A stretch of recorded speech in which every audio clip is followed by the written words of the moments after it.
Okay, thank you very much. I should begin by saying that it really warms my heart to see so many people turning out on a Friday night to hear a talk about mathematics.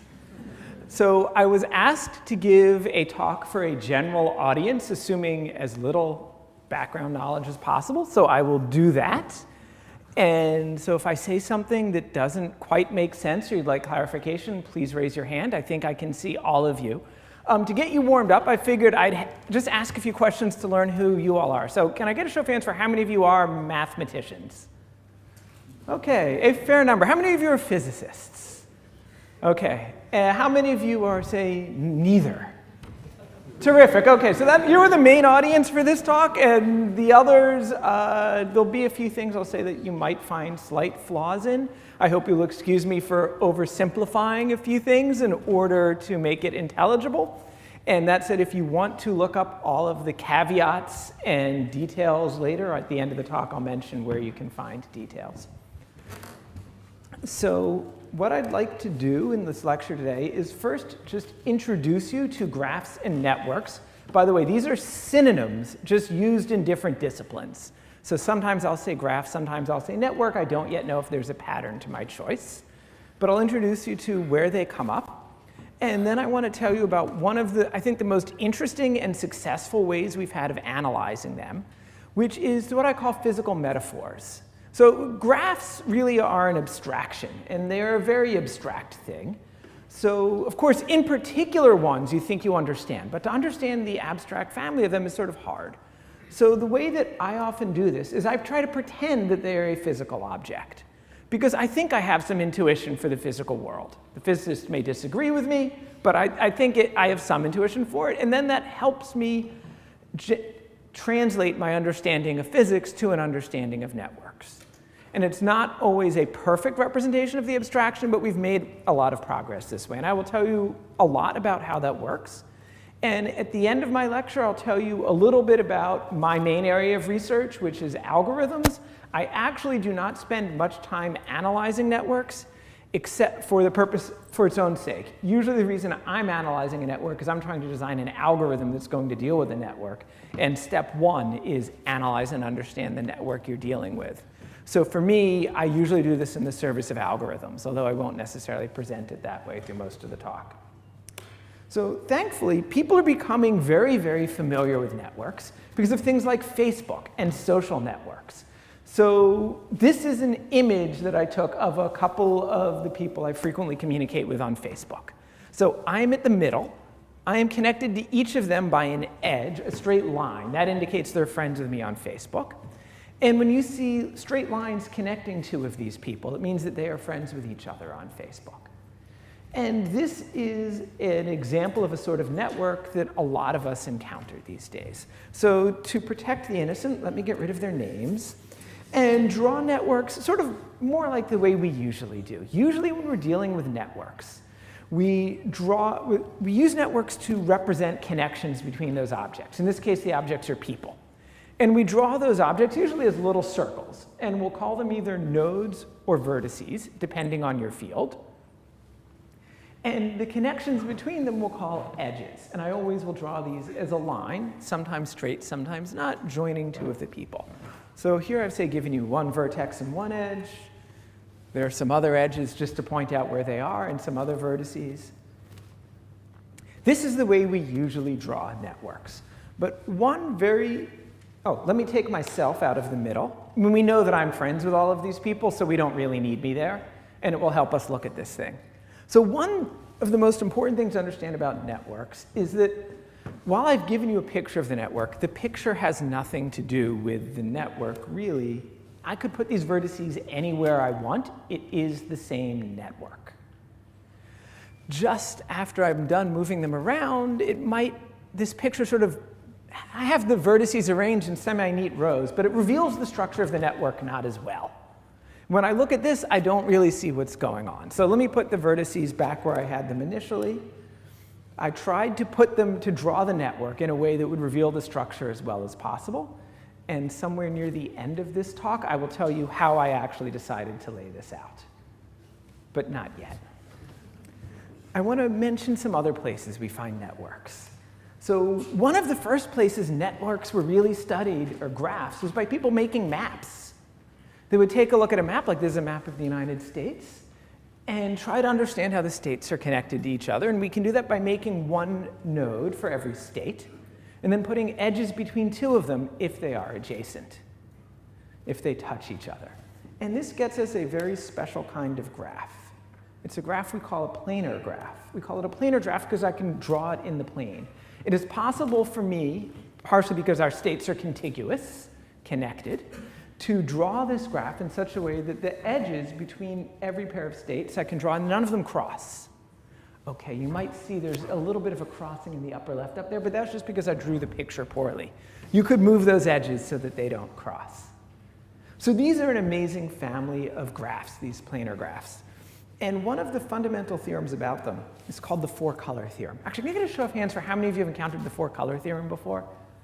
Okay, a lot. Wonderful. But for those who don't know, what it says is that every planar graph you can draw with only four colors. I mean, you can choose one of only four colors for each of these states, and then the states that are next to each other will have different colors. Actually, this was conjectured for a very long time. It was only proved by Appel and Haken in the 70s by a fairly complicated proof that required a computer to check. Okay, this picture, I think, unfortunately, has 5 colors. You know, using as few colors as possible was very important back in the day when printing was difficult. I guess it isn't as critical if you're just using PowerPoint. But it is one of the most amazing theorems we know about planar graphs and is really one of the foundations of graph theory. Other famous planar graphs come from transportation networks. So this is actually an image of the Soviet railway network from the 50s. As you can imagine, the Soviets were spending a lot of time trying to figure out how to get things from one place to another as efficiently as possible. I mean, this is one of the theoretical advantages of having a centrally managed economy, that you can actually dictate where stuff is going to move. And they were trying to figure out how to get stuff from place A to place B using this network as efficiently as possible. Now, actually, this image did not come from them. This came from the Rand Corporation. That was a company in the United States that was funded by the Department of Defense, I think the Air Force at the time. They were actually trying to figure out how to sabotage this network. They were trying to figure out, you know, if we were going to disconnect a couple of rail lines, how could we do so to maximally disrupt things? Interestingly enough, these are mathematically identical problems, although we didn't know that until probably a decade later. Okay, networks come up in many far more abstract ways that might not deal with anything real. So mathematicians create networks all the time out of fairly strange things. I think this is a simple one. Here I've made a network where the nodes are the natural numbers. And I've put an edge between two of them if one divides another. So it actually might not be apparent, but from the way I've drawn this network, up to 12, this network is in fact planar. And I could make a planar picture of it. It would sort of disrupt my trying to place the vertices in some rough order. I think it becomes non-planar at about 24. And of course, if you make it big enough, it's non-planar. But the point here is, you know, networks we can make out of all sorts of things where there is no real physical connection. Similarly, when people are doing computational science, we often decide to model physical processes by a mesh. So this is a mesh taken from a simulation of airflow around an airplane wing.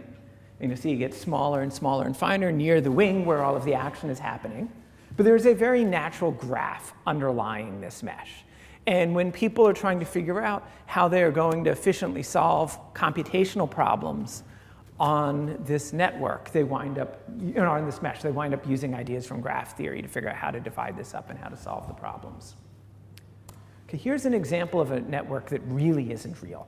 I'm sorry, it's not a very good picture. I'm taking it from a paper. It's called a protein-protein interaction network.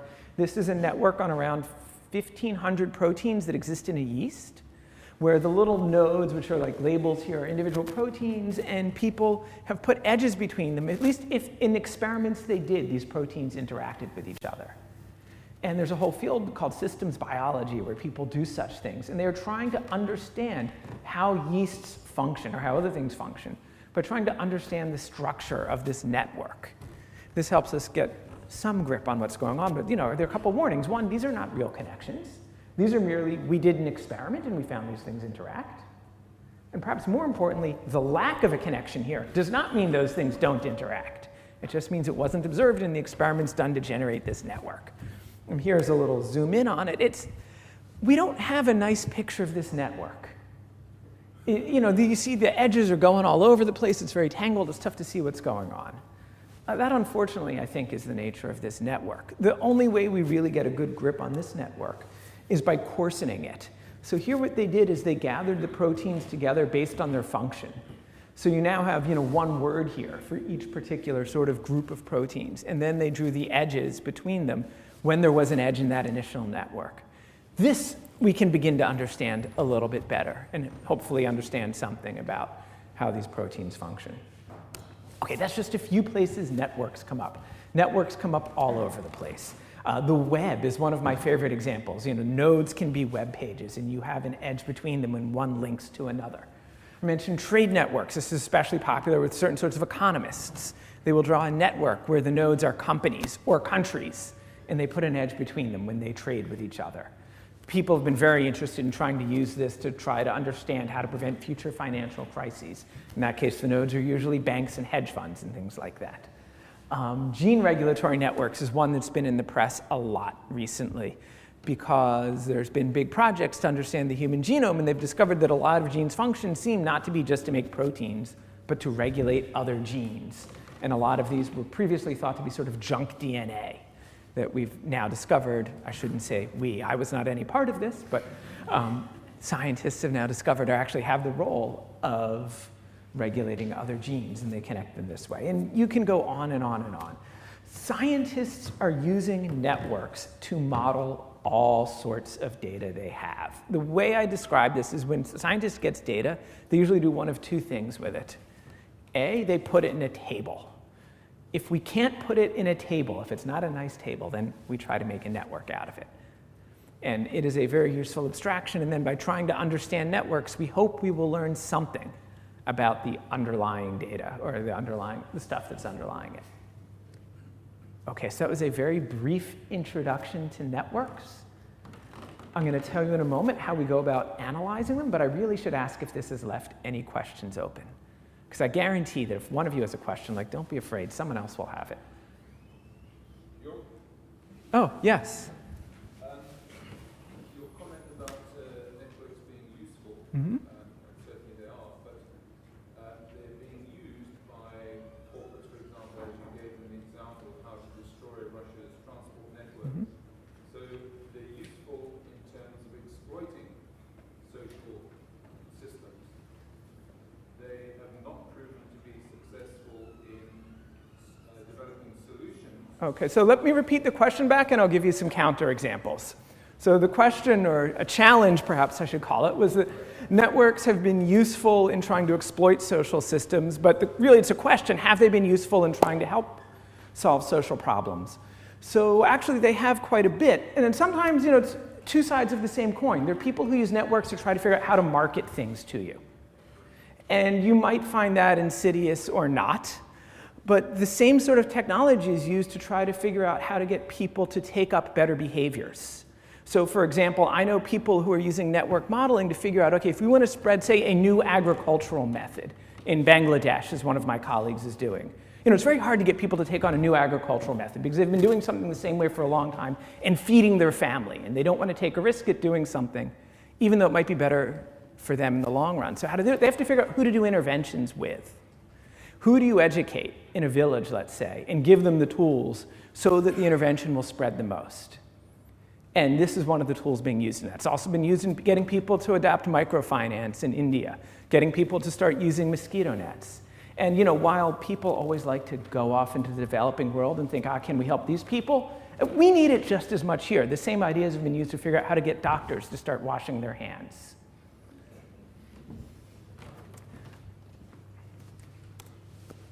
Okay, so one thing you can do when you look at networks is do what I call a local analysis. This is, you start looking at individual features in the network and try to understand them. So some things people will look at is look at triangles. Those are very interesting. When you have one person, if they have two friends, if those two friends also know each other, they might be in a community. And when you have someone who has a lot of triangles, it often indicates that they're the sort of person who introduces their friends to each other. or you can find other features people will look at. Like, I recently encountered this in a social network, which is truly bizarre. My brother was one of these people, discovered someone he'd never met he knew through 3 other people who'd known this other person at different decades. So, and this is very rare, and you can look at this as interesting, but this is not the sort of analysis I'm going to do. Okay, it's very popular in sociology, and sometimes it's very important. But this, to me, is looking at the trees, and I want to understand the forest as a whole. So what I'm very interested in trying to do is understanding the global structure of a network. Not what the individual features look like, but to the extent I can, what does it look like overall?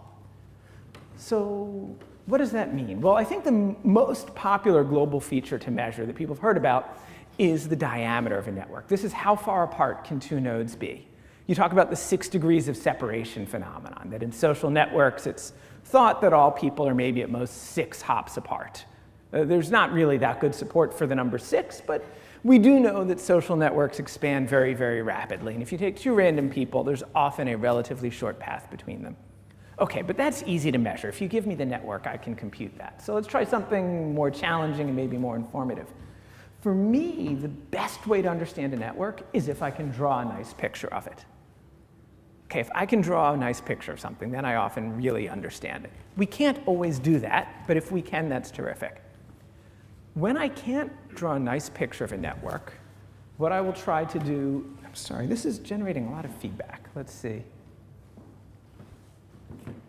Okay, let's try now. Let's see if that helps. By the way, actually, let me just break. Let me get a show of hands. How many people are getting annoyed by the ringing noise here? Okay. Let's try this here. I'm just going to abandon this. Mike, can you still hear me? Okay, if you can't hear me, do this. I'll notice. And OK, so when we can't draw a network nicely, one of the things we try to do is we try to cluster the nodes in a network, organize them into groups. That way I can at least, the ringing is still happening. That's bizarre. Anyway. OK. OK, that will at least tell us something about the structure. So I'll tell you a little bit about how we use physical metaphors to do this. I will also tell you things like how we can make inferences in networks. If we know something about some of the nodes, how do we get at making inferences about some others? And solve other problems like trying to find the most important nodes in a network and things like that. OK, so when I say I want to treat a network, make a physical metaphor for it, again, I emphasize that for me, networks are very abstract. And the definition can encompass all sorts of things. So one way I try to understand them is by imagining that the edges are springs or rubber bands. And if I do that, you can then do some experiments, like nail down some of the vertices, fix their location, and then see where the others want to wind up. And if you have some experience doing this with springs and networks, you know that if you have roughly identical springs, let's say these 2 nodes would wind up evenly dividing this line if all those springs were the same. Well, it turns out that thinking about this physical system can reveal a lot about a network. And the paper that brought this out first to our attention was a paper by Tutt written in 1963, which was amazing, called How to Draw a Graph. He said, let's say I have a graph. It might look like this. At first, it's just a jumble. If I don't know where to put the vertices, what am I going to do? He said, OK, let's see if we can find a triangle in the picture. Find a triangle, and then move those vertices out. So let's ignore the springiness for now. Let me just put those vertices on the outside of the picture. Then nail them down, and let all the other edges be springs. And now I'll just release the system, and let's see what happens. What Tutt proved, which again is shocking to me, is that if this is a planar graph, this will eventually settle down into a planar drawing of the graph. So here, let me stop the vibrations and give you the final configuration. That means that if this is a planar graph, this will give you a drawing of it with no crossing edges. And the reason that is completely amazing to me is that springs don't know anything about my desire not to cross the edges. But remarkably, this branch of physics gives us a planar drawing of a planar graph if we have one. And we can then try to improve it. For example, I noticed there's a square in here, a force cycle. If I instead put that on the outside, by the way, don't try this at home. Do it on your computer. If you do it with real springs, they get tangled. You can get hurt. Let's nail those down. Oh, and I should also add that you will look a very long time in the hardware store before you find a spring that actually obeys anything like the laws you were taught in high school. And I have needed to for some in-class demonstrations, but not like this. OK, this gets us a much better picture of this graph, I think. Now I understand it much better than my drawing. OK, so that's one thing we can do with springs. Here's another. Here's a way people are using networks to try to make inferences. So let's say I take a look at my social network graph. And let's assume that my friends are similar. Or sorry, that people who are friends with each other are more similar. Certainly in the United States, you will find this is true. Republicans have many more Republican friends, and liberals have many more liberal friends. And actually, I think there's a polarizing effect that's going on. And since we are gearing up for an election, you might imagine that some of my friends, you could ask them, like, will you donate to candidate X? And some of them may say yes, and some may say no. Well, here's what I'm going to do to try to guess what will be the reality for the other people. I'm going to take the no's and move them to the left, the yeses move them to the right, and then nail down the positions of those nodes. And now, OK, I won't have the spring network bounce around. Let me just have it settle. Let the nodes wind up where they should in this spring network. And now they land very, very nicely on a line. And I can think of their position on this line as being indicative of the probability they will say yes. Say, will they donate to some candidate? Or really do anything else. But so the people who said no, that's a 0 probability of saying yes. The people who did say yes, that's a probability 1. And the people in between, I think of their position on the line as being an estimate of the probability that they will say yes. Now, of course, this is a very small toy example, but people are using this this sort of idea all over the place to do things from trying to understand the function of proteins based on the functions of others that we understand, to try to figure out the possible side effects of drugs based on side effects of other drugs that we understand, to doing character recognition and solving all sorts of problems. They're taking sort of examples where we know something about some objects and trying to transfer that knowledge to others. OK, this is the same thing people in statistics do and call it regression. This is just not assuming that your universe is linear, for those who know such things. Rather, that you have a topology dictated by a graph. And just to improve the image, let me put on a false y coordinate, which is where the nodes were initially. Then I can begin to see maybe a little more what was happening in my social network. OK, but I told you that some networks cannot be nicely drawn. By which I mean there are some networks for which there is no nice picture. What do I mean by that? I should actually tell you. My students in my class right now are working on this as a homework problem. It's due Monday. And I really thought of stating the problem as state formally improve and just give them that assertion.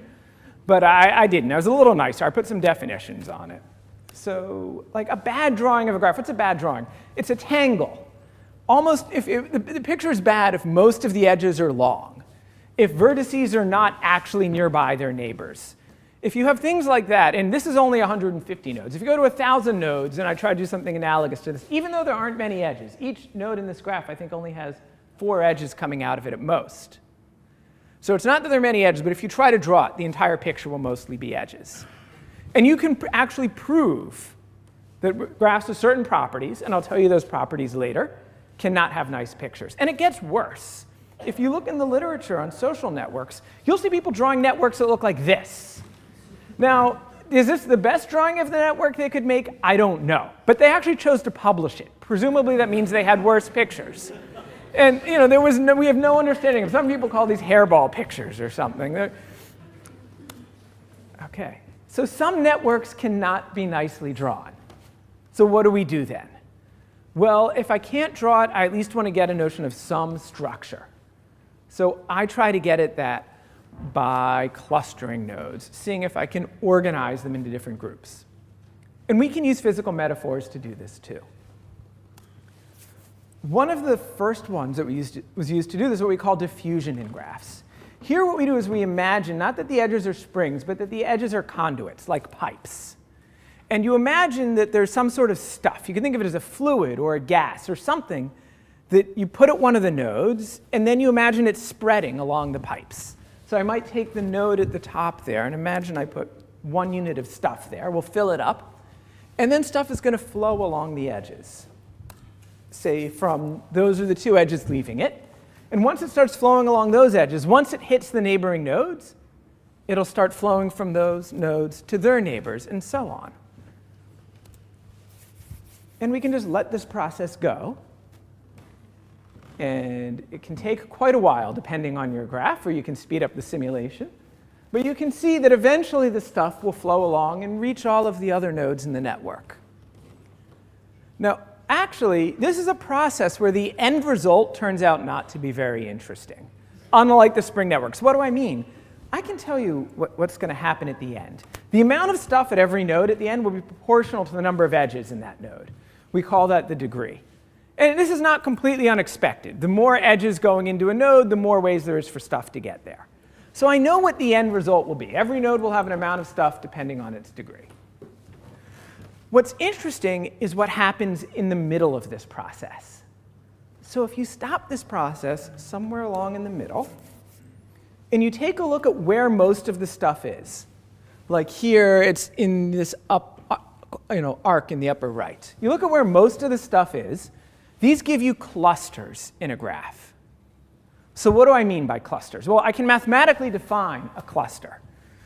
For me, mathematically, a cluster is a set of nodes with very few edges leaving them, or many more edges outside than inside. So it's better connected to itself than the rest of the world.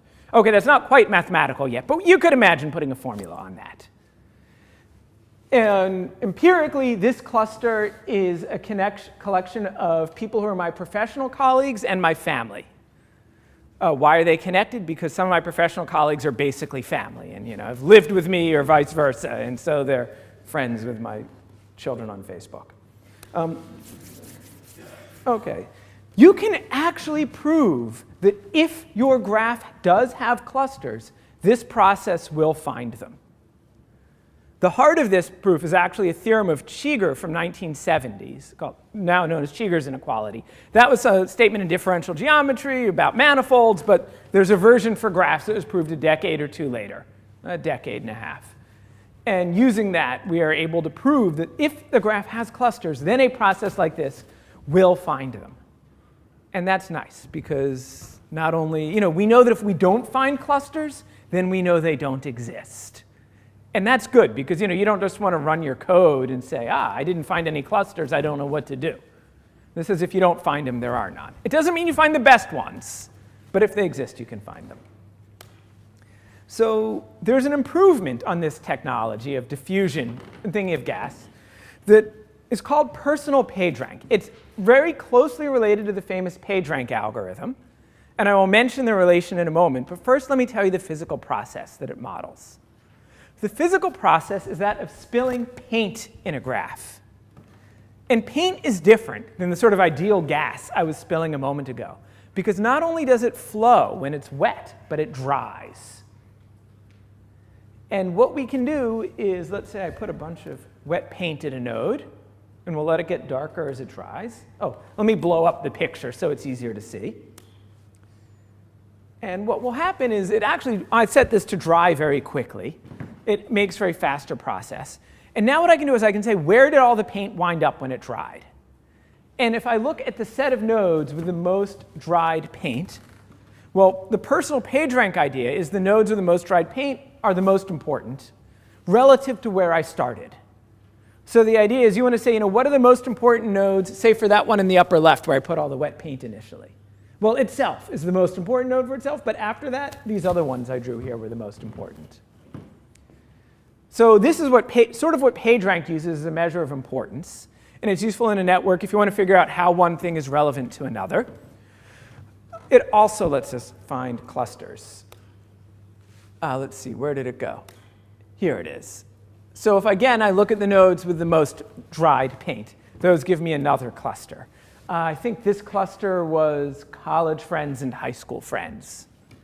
And there are some surprising links between them that I can't fully explain all of them, because I didn't make the introductions myself for many of these. OK, so what is, oh, yes. Sorry. How is the paint different from the gas? Oh, so the paint is doing two things. The gas is just spreading out. And then in order to do things like get clusters or get something non-trivial, I had to stop the process at some time early before it all spread out. The way the paint is different is it's flowing, but it's also drying.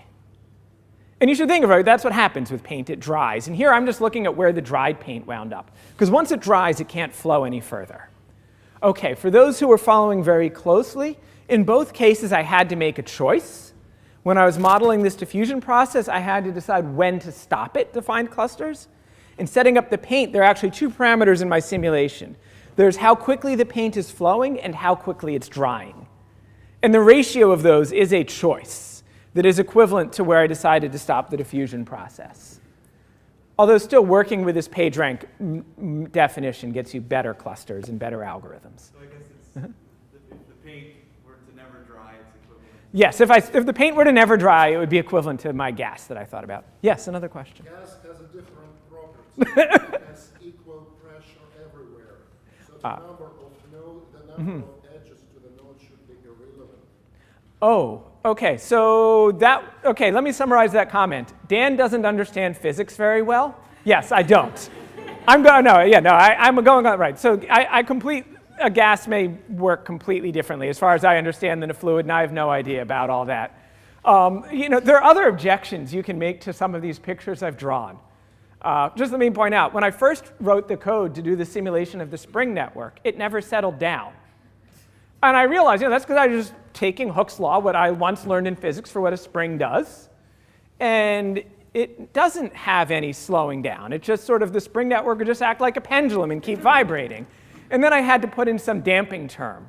And I thought either I can try to Google that, or I can just hack one and put it in and get my talk done. So I did that. So someone with a good enough eye may have decided that I didn't do something quite right there. Yes? It's still kind of subjective to decide what is a cluster. I'm sorry, what did you say? Depending on your parameters, it's still subjective. Oh, so when I say, OK, so what's a cluster could be subjective. Usually we put a definition on what is a cluster. Or we say, actually, we shouldn't put a definition on what is a cluster. That's impossible. What you can do is you can put in a definition of when does a set of nodes have a certain quality as a cluster? And then you could put a numerical value on that. So really what we like to do to make this numerical is we like to look at the ratio of the edges leaving to the number of nodes inside, or the ratio or the number of edges inside. And then you can say, do you find a cluster below a certain value? OK, and when I said earlier, if there are clusters, then you can find them. You can translate that statement to make it more rigorous as if there are clusters below a certain value, then we can find some with parameters by a nearby value. But there will be fights, actually, about how you actually define cluster and how you actually measure these numbers. But essentially what I said is if we don't actually look at the definitions too carefully, then all these statements are true. OK, so what is PageRank? What Google uses to index the web. PageRank is doing this process of drawing paints, but it's remembering that links in the web are directed. One web page links to another. It doesn't actually go the other way. So they only let the paint flow one direction. And how do they start it out? They begin the process by putting the same amount of paint at every node in the web. And that, if you do that, that is PageRank. And while many of my younger students refuse to believe it, this is what made Google the world's best search engine at first. Because what they would do is when you get a search, they would find which web page gets the most dried paint that also agrees with the terms in your search query. And I say, they've gone on, and there's a lot of other technology. But compared to the other search engines around at the time, Alta Vista, Hotbot, things we don't hear about, Yahoo, we barely hear about except as a disaster. Right, this is what gave them a competitive advantage.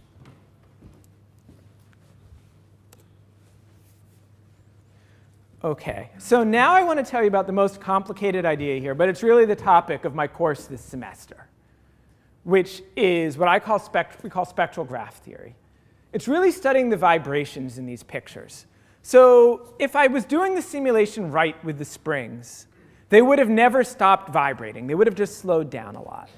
And what I want to do is I want to look at what are the small order perturbations. What's the small vibrations those springs should have been doing? Similarly, my stuff that was flowing in my picture never should have stopped flowing.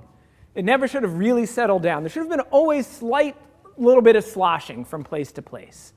These things, unless you start them out in the stable configuration, they never should really stop. So I want to study those small motions. Now, many of you are familiar with these smallest motions. For example, these are the fundamental modes of vibration of something like a guitar string when you strike it. You know, when you pluck a guitar string, the note you get out of it, which is usually the lowest note you can, corresponds to one vibration. But there can be overtones. There can be vibrations of higher order.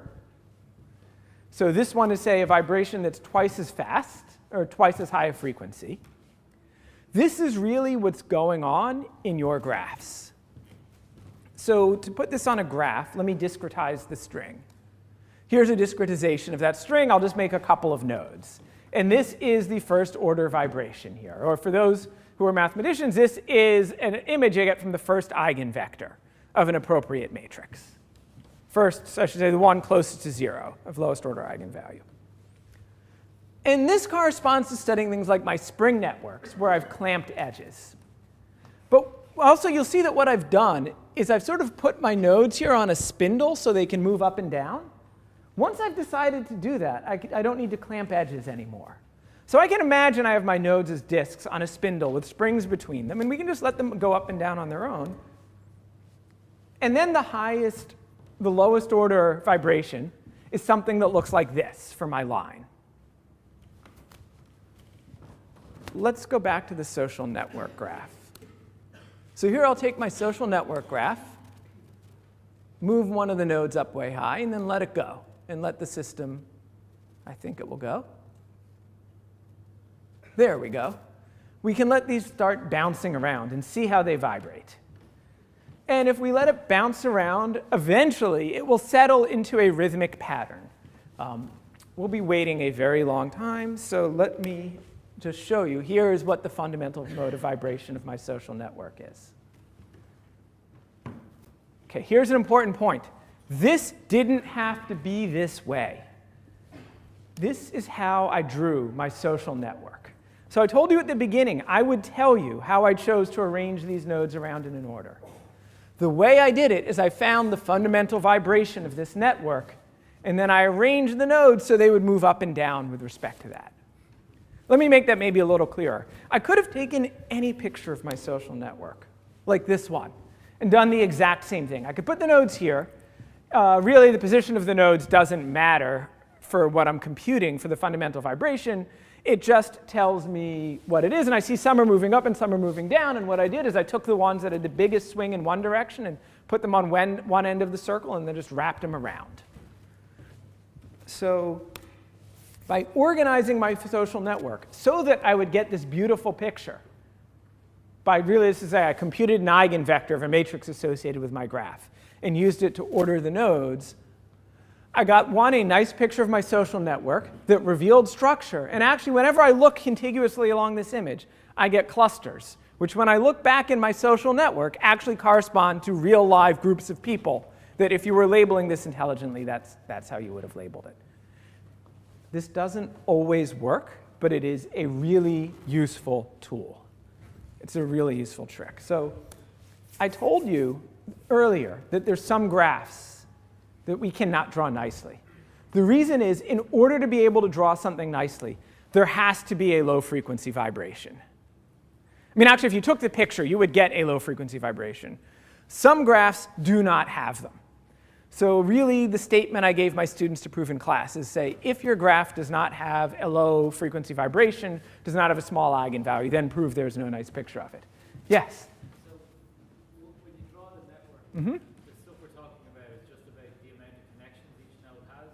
Does the value or the distance of the edge? Oh, a very good question. Let me repeat that. So the question was, when I'm drawing this network and computing the vibrations, is it a feature of where I've located the nodes? And no, it isn't. So it's sort of a false coordinate. One way of thinking, it's really just a feature of the connections between them. One way of thinking about this is you'll recall, the force imposed by a spring is proportional to the displacement. It goes in the direction of that.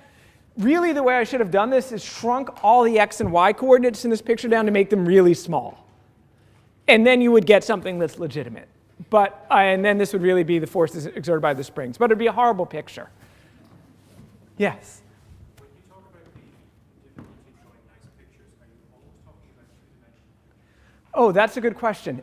Drawing in any dimension is a problem here. So 3 dimensions, 4 dimensions, to have a nice drawing in any dimension, it does require a low frequency vibration, although what I mean precisely by low is a function of the dimension. But really what you discover is that a lot of real-world graphs just really can't fit into any nice, small, low-dimensional space. So it's not just going for 2 dimensions. Yes? I'm sorry, I might be missing something here, but I was just wondering, what do you mean by the vibrations when you're comparing it to, let's say, a graph that's just static? Oh, OK. So the way I think about it is, if a graph is just static, right, at that point we don't have vibration. But if you take a graph and, say, perturb it a little bit, say I picked up one of the nodes and then drop it and let it settle down, eventually, no matter how you started out, it will always wind up vibrating the same way, and you'll always get the same low-order vibration. That's only a slight lie. It's possible that there are 2 or 3 that are equal, but it's basically true. Oh, yes?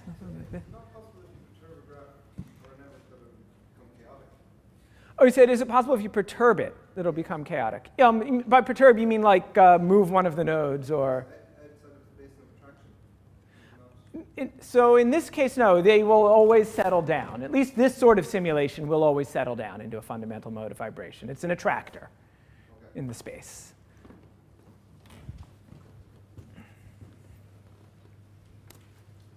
OK, so time to close. Why don't I tell you about what I mostly do? So what I mostly do is try to design algorithms that enable us to compute things like this quickly.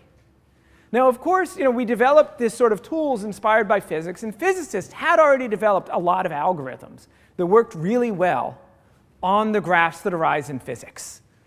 But the graphs that arise from social networks are often very different. So we needed new things. So the sort of problems I get at are things like finding the stable configuration of springs. Many of you will identify this as just the problem of solving systems of linear equations. Computing the fundamental modes is computing eigenvectors. Or other things we want to do is say, like, compute what the state of diffusion will be after a certain amount of time without actually just doing simulation. I just want to jump there and get the solution. So let me tell you what makes my life hard. All of these are graphs. Okay, graphs and networks can look completely different from each other. So I can't make that much assumption about what graphs will look like before I feed them to an algorithm. And it gets worse. I can take these graphs and put some edges between them. And I've got some chimeric, nasty graph that doesn't have the properties of any one of them properly. Now, you probably won't encounter exactly this in practice, but you do encounter things that are sort of like it.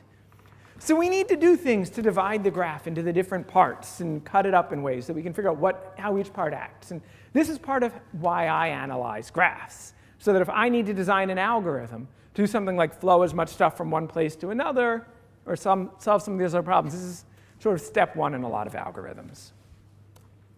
So I will just tell you a little bit to sell what us algorithmists do. And to do that, let me just remind you all of the problem of solving systems of linear equations. So everyone who's a mathematician, or probably a physicist, at some point learned at least one way to do this. You take some systems of linear equations, and you learn to solve it by Gaussian elimination. You learn that you can take the first equation and add some multiple of it to the second 2, and then eliminate x from it. And then you take those 2 equations, and you solve them. You probably remember how to do that by eliminating another variable. This will always get you a solution that is correct, but it's slow. Usually slow. So there's another way you can do these things. You can actually sometimes really physically simulate the corresponding physical system. And believe it or not, this is sometimes much, much faster than the way of solving problems by Gaussian elimination, especially if you do the simulation particularly intelligently. So for those who are in the know, I'll say this is what I'm describing, the conjugate gradient method. A lot of what I work on is trying to come up with faster methods that we'll call them preconditioning, much fancier algorithms. But rather than telling about the algorithms, let me try to describe the results quantitatively.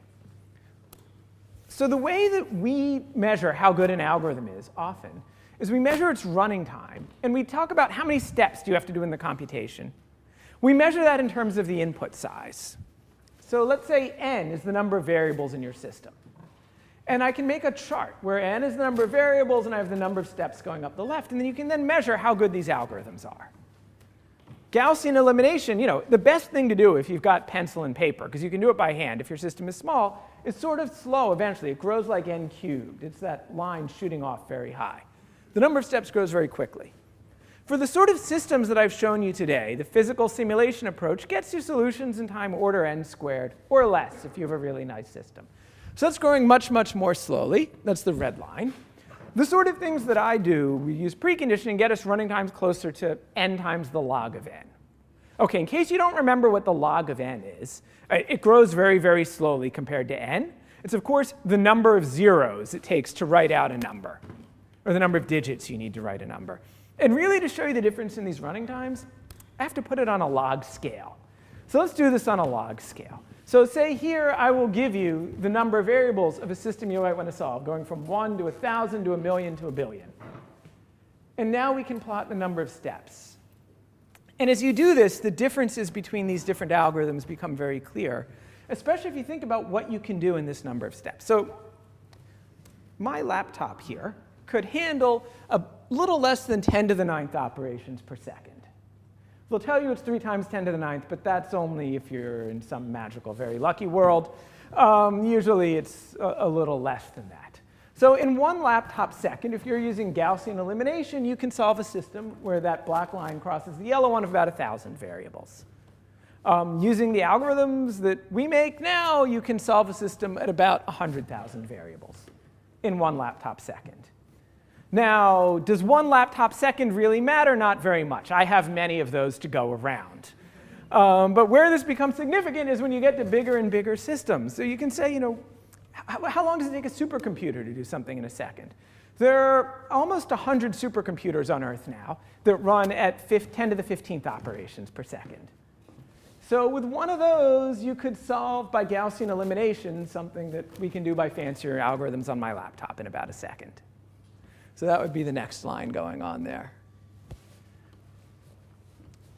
On the other hand, 100,000 variables is not many. I routinely am dealing with systems with 1,000,000 variables. And my friends at United States National Labs doing scientific computing really don't respect anyone who hasn't solved a system with 1,000,000,000 variables. And that's sort of all the way over here. And if you're doing that, if you're using Gaussian elimination, you could take all the supercomputers on Earth and run them for a year. It's not going to solve a system on 1,000,000,000 variables if you're going with the naive algorithms. The sort of physical simulation type thing, yeah, that'll get it in, what's that? That's probably a couple of hours. But again, using the fanciest algorithms sort of things we're building right now, again, you can do it in a heck of a lot less time, less than a supercomputer system, even on 1,000,000,000 variables. So this is the sort of things that I and my community are trying to work on. It's becoming important and increasingly important because as we gather more and more data, and there are more and more things that we want to study, we are winding up getting bigger and bigger computational problems. I got to tell you, this is the opposite of what people thought would happen 20 years ago. 20 years ago, you were people saying, who needs faster algorithms? Because our computers keep getting faster. What they forgot is that we were getting greedier. As we got more and more computers and faster computers, we got more and more data and wanted to solve bigger and bigger problems. And this is why actually getting faster algorithms for things is becoming increasingly important. So if you want to learn more, meaning see all of the caveats, or learn any details about any of this, I have a couple places to reference. I try to link them on my web page.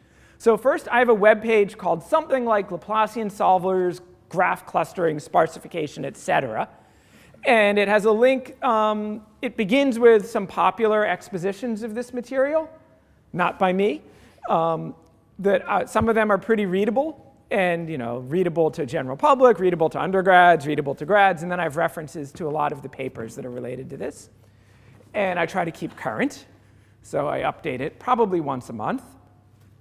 And then I also, whenever I teach classes, I produce lecture notes.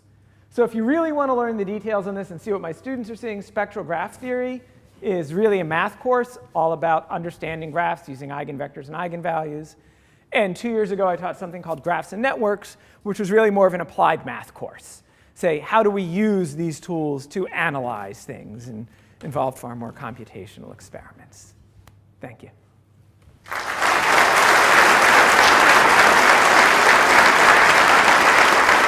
Yeah, I enjoyed it very much. I thought that he managed to do something that's rather difficult. He explained some non-trivial mathematics in a way that I think non-mathematicians could feel they'd get something out of. I'm projecting it because I'm a mathematician myself, but it just felt that way to me anyway.